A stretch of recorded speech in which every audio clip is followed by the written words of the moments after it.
Go.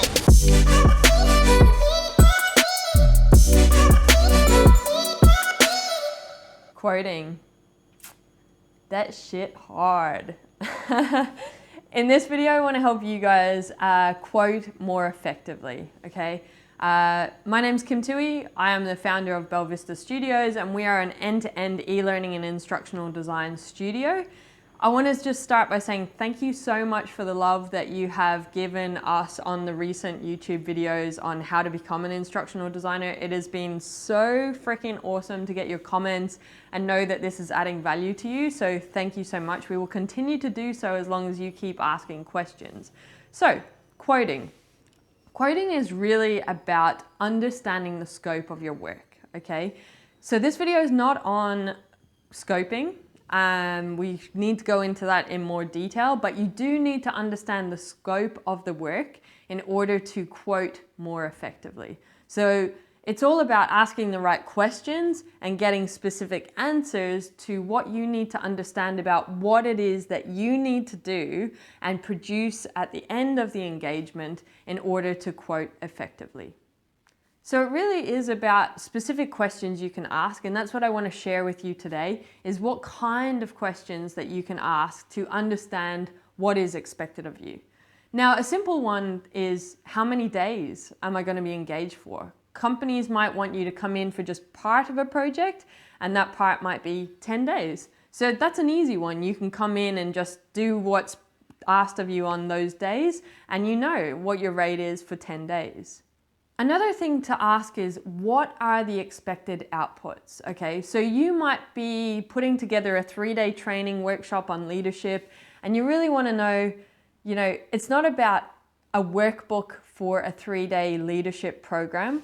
It's about how many pages are in that workbook. So you want to get really specific, because 3 days of a workbook is unknown. But if they say to you it's a 60-page workbook, or we estimate that it's going to be 100 pages, you can kind of get your head around what it is that you're going to be producing. You can figure out and do a quick estimate of how long it takes you to do 1 page, and therefore how long will it take you to do 100 pages. If you're not specific, you're going to have too many variables to deal with, and things are going to go out of scope, or there's an unclear expectation on your end and on your client's end, and this can really lead to bad expectations. So get very specific on what it is that you are expected to produce at the end of the project.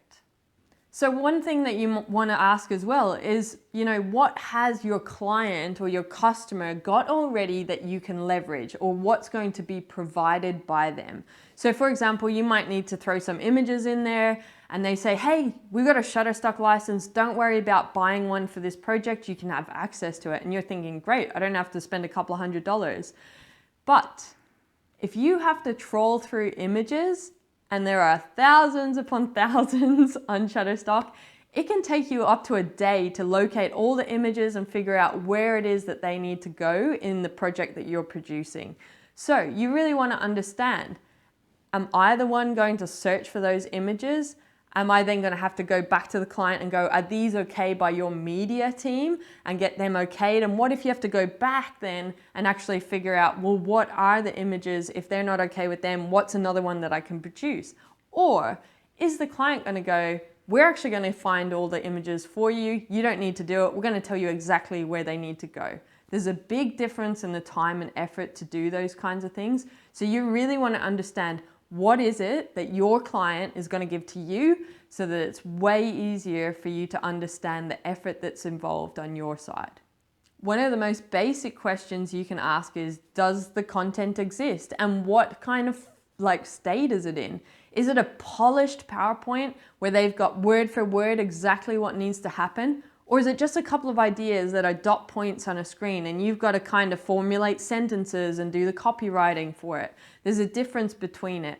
Ideally, what you want to do is ask for that content so that you can get it and basically see exactly what state it's in and understand what is required to get it to where it needs to be. That way, you're able to quote more accurately.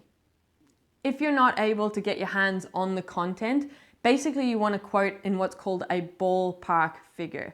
This is just saying a rough estimate of it's going to be between X and Y, and you want to get really specific on your scope here. It's based on X and Y according to these scope parameters and according to these assumptions. So write them down, understanding that there might be an assumption around 2 meetings or 2 phone calls with stakeholders, but nothing else. So really get specific on a ballpark if you are not understanding what it is that is coming your way, because they might go, no, this is too private. We don't want to share it with anyone. It's too top secret. You might give our ideas away.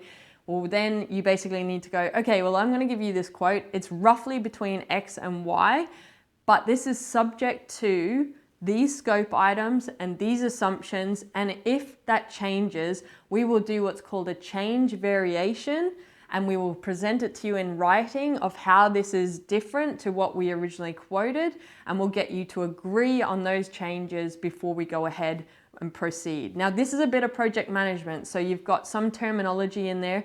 One ballpark figure, you can Google that, and also you are looking at your change variation. And there are templates on the internet which are change variation forms and stuff, where you essentially get approval to move forward with something that is beyond what you originally quoted on. Another question you want to ask is, do they have an approved budget? An approved budget is different to a budget in mind. It actually allows you to understand how seriously they're taking the project and how much they value the work that you do.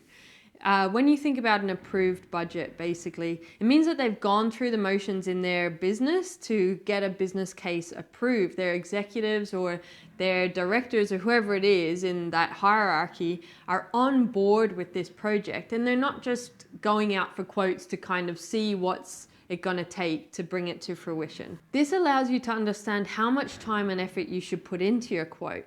If they are not sure, then you actually need to throw some figures out there to sort of sound out where they're at. Some clients might say, we have $1,000, and you know based on your hourly rate what kind of effort and work you can produce for $1,000. Some might say we have $30,000, and there's a big difference in that. So you should actually anchor them with prices so that they can then go, oh no, that's too much, or oh, actually, that's kind of what we were thinking.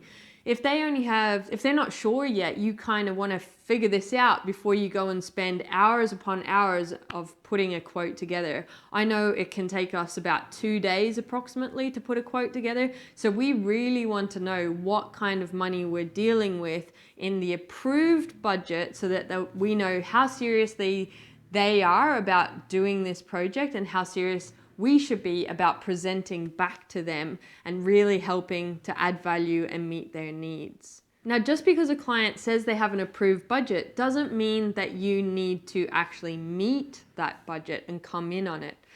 It is a good idea if you think blue sky, what's actually going to help you solve your business problem, this is the product or this is the solution you need to get you from here to here with your business results, then you need to quote for what you think that kind of project is going to come in at. Don't try and achieve that solution for a smaller or sized budget that the client has. If they say we only have this amount, there has been times in the past when we go, cool, for X amount, you can get these things. But if you really want to make a difference, we're going to say that it costs this much because we've estimated it out. And that difference, clients will look at and go, wow, like that is a better solution. That's going to get us the results that we need. And they will find the money from somewhere within the business to actually get the budget reapproved at the higher amount. Approved budgets are great, and I do encourage you to go and present something that does meet the needs of that, but also what is going to meet the needs and really solve the business problem. Sometimes clients don't understand the instructional design process or the scope of the work and what's actually involved to get to where they want to be. So you really need to help educate them on what value you're going to bring and what are the outputs that need to be produced in order to get them the result that they're looking for.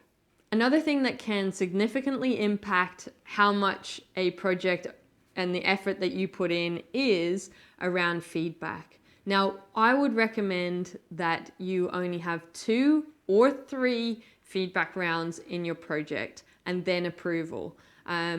This allows you to really control the parameters of your feedback, and it allows it to go way more smoothly, because the more people look at it, the more ways they want to change it, the more people they bring in to get that feedback on board, the more perspectives that take it away from the original scope. So you want to refine and control your parameters.